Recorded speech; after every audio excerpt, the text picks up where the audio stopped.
Gang violence in the U.S. is a huge problem. There are hundreds, if not thousands, of gangs in every major city of the United States today. And if there is a gang that is gaining power and influence, there is no doubt that these gangs have competition. Now, how much do these gangs make? That is a tough question to answer. These American gangs usually make millions of dollars every year. It's hard to put an exact number these gangs make, but you can guess why there are so many gangs in every major U.S. city. In this video, we take a look at 10 powerful gangs in the U.S. Stay tuned. Bloods and Crips. The Bloods is an American gang that has been active for nearly 5 decades. They formed in 1972 in Los Angeles as a street gang to rival an earlier street gang called the Crips. The Bloods can be identified by their members wearing the color red, while the Crips can be identified by the color blue. The rivalry between these two began even before the Bloods were formed as a real group. It started in the 1960s when a gang of Crips attacked 2 students at the Centennial High School in Compton. After the attack, one of the victims formed a new gang dedicated to protecting other people from the violent Crips. But the Crips were unstoppable, beating and killing everyone who got in their way, including other gangs like the Black P. Stones, the Athens Park Boys, and the Pirus. By 1978, a lot of these smaller gangs had formed an alliance and named themselves the Bloods. They then began securing different sections of the neighborhood that the Crips weren't allowed in. Thus began the territory wars. But all these years later, the Blood rivalry is still ongoing. Today, the Bloods have at least 15,000 active members in the eastern U.S. The gang is heavily involved in the distribution of crack cocaine, and to be honest, that's pretty much their only game. MS-13. The MS-13 is one of the most active gangs in the U.S. right now. For years now, the violent MS-13 gang, which has its origins in El Salvador, has been terrorizing New York City, Long Island, and the surrounding area.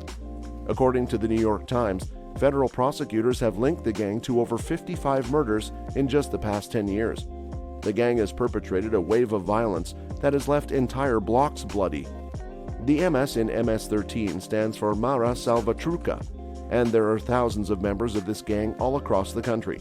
Most of the gang members are immigrants from Central America. Aryan Brotherhood.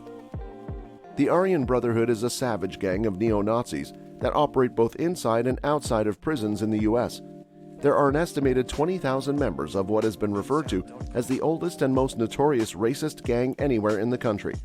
According to the FBI, the Aryan Brotherhood makes up a significantly small percentage of the prison population, yet is responsible for the most murders. Like most street gangs, the Aryan Brotherhood focuses on drug trafficking, extortion, murdering people for money, and prostituting their fellow inmates for cash. As you most likely already know, the organization is white only. They are the most hardcore racists anywhere in North America. In order to become a member of the Aryan Brotherhood in prison, a new member is typically required to kill another inmate, usually of a different color. The origin of the Aryan Brotherhood isn't something well known. It began in the 1960s, at a time when prisons in the U.S. were segregated. When segregation ended and the prison inmates began to be locked up with one another, inmates organized themselves into gangs based on race. The Yakuza. Although the Yakuza are Japanese, they have a large influence in the U.S. In fact, the Yakuza was once so powerful on U.S. soil that during the Obama administration, they had their assets frozen and were banned from conducting any business in the country. They were mainly involved in human trafficking, but also had a pretty hefty hand in money laundering and illegal prostitution. Unlike the violent and disorganized street gangs, the Yakuza operated primarily like shady businessmen. Through their illicit activities, they brought in billions of dollars a year in earnings. The U.S. couldn't actually stop the Yakuza from doing business. Instead, they targeted the 2 men at the top of the crime syndicate, Kenichi Shinoda and Kiyoshi Takayama. They froze their American-owned assets and basically banished them from the States. However, considering there are somewhere around 80,000 gangsters in Japan, others will simply take their place in America and keep up business as usual. Mexican Mafia. The Mexican Mafia is exactly what it sounds like. From what we can figure out, the best estimates place the gang being formed in 1957 by Luis Flores during his incarceration at the Dual Vocational Institution in California. The gang was created to protect Hispanics inside the California prison system, but by 1960 the gang had some serious power. They pushed their influence outside the prisons and began expanding into the public scene, raking in money from gambling, extortion, and the sale of drugs.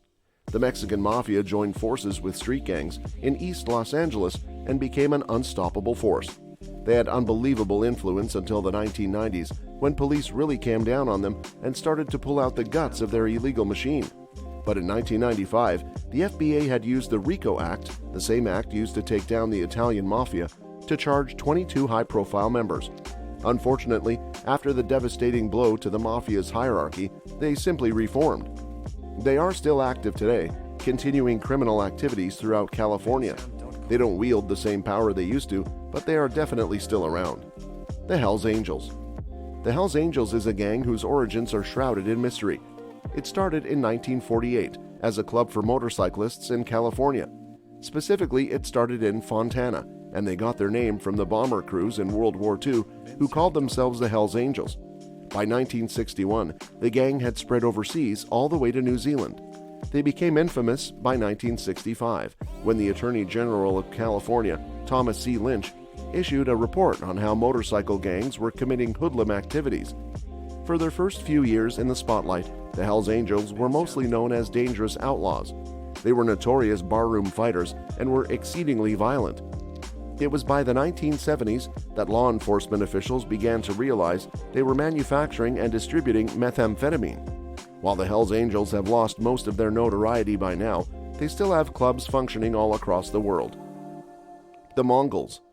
The Mongols are a lesser-known bike gang, kind of similar to the Hells Angels. They too were founded in California, but a few years later than the Hells Angels in 1969.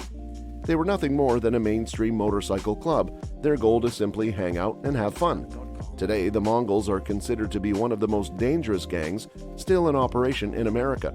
They went from a mainstream club full of normal guys to an army of violent bikers in about 15 years. Today, most of the Mongols' 2,000 members are Hispanic males.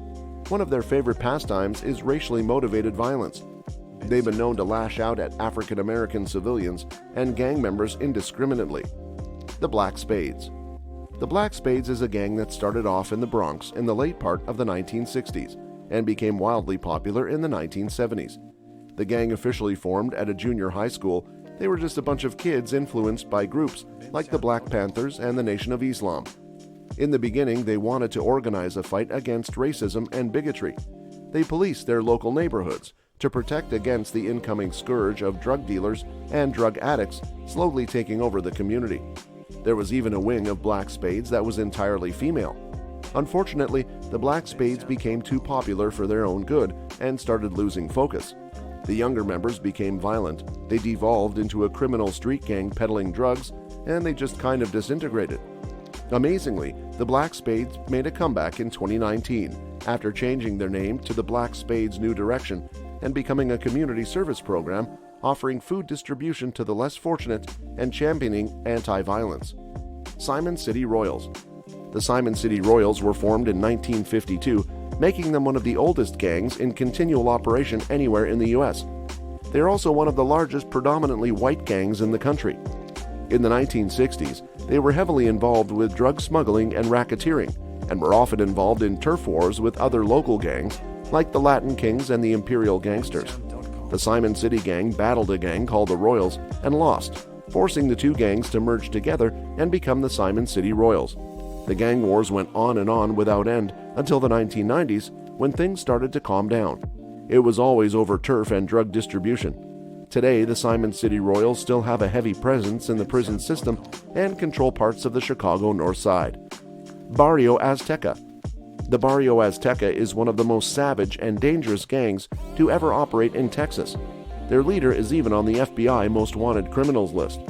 Their members are involved in human trafficking, murder, and drugs. They are ruthless, and their members are mostly contract killers. They also operate on both sides of the border with thousands of members in both Texas and Mexico. They are heavily associated with Mexican drug cartels, and it's from where they make most of their money. These 10 gangs might no longer have that much power, but they're still active and make money to this day. That's all for this video. Hope you enjoyed watching it. Thanks for watching.